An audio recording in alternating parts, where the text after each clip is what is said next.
Nicolas pour mabulederole.club. Dans cette vidéo, on va voir comment modifier les champs d'une liste d'abonnés. Donc je te rappelle que les champs, ils sont créés lors du processus de création d'une liste. Hein, on va rapidement en recréer une pour voir à quel moment on crée les champs. Donc je vais créer une liste C. Donc je vais marquer le nom d'affichage et la description. On va cliquer sur continue. Donc on va cliquer encore sur continue.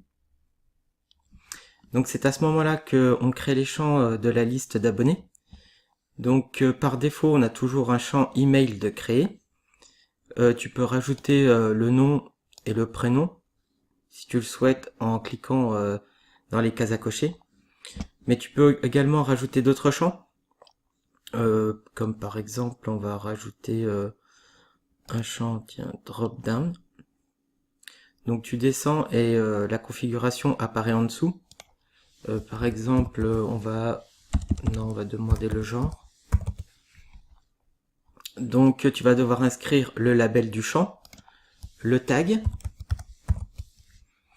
Si tu souhaites que le champ soit obligatoirement rempli ou non, s'il est visible ou non, et l'ordre d'apparition dans le formulaire. Tu peux rajouter un texte d'aide et une valeur par défaut. Donc on va cliquer sur Add New Option, vu qu'on a créé une liste déroulante. Et par exemple, genre, on va écrire homme, la valeur qui est retournée.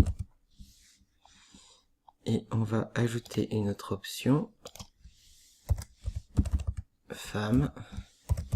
Donc on va demander si la personne est un homme ou une femme. Et on va cliquer sur sauvegarder. Donc là, c'est le process de création des emails et des pages. Donc on va faire suivant, suivant,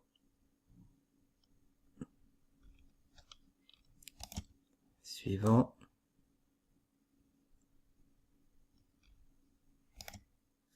Et suivant. Donc voilà, la liste C a été créée. Donc on va revenir sur la page d'accueil de MailingBoss. Donc notre liste C apparaît sur la page d'accueil. Donc pour modifier les champs que l'on vient de créer, on va cliquer sur Overview. Donc c'est le tableau de bord de la liste que l'on vient de créer. Et ici, on a vu qu'on a un champ Fields avec le numéro 4. Donc on a créé 4 champs. On va cliquer dessus. Et on retrouve nos 4 champs que l'on a créés. Donc tu peux les modifier. Tu peux en rajouter et tu peux en supprimer.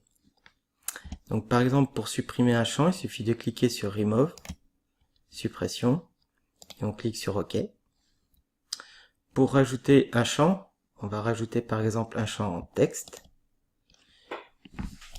On va l'appeler âge.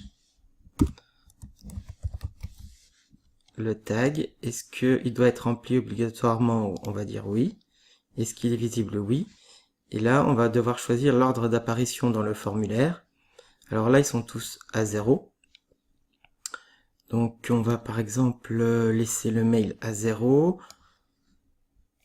Le prénom, on va dire que ça va être le 1. Le nom de famille 2. Et l'âge 3. On n'oublie pas de sauvegarder les changements. Et la liste des champs a été remise dans l'ordre qu'on a défini. Et c'est l'ordre qui apparaîtront dans le formulaire sur ton site. Donc voilà comment modifier les champs d'une liste. Je te remercie d'avoir regardé cette vidéo. À bientôt.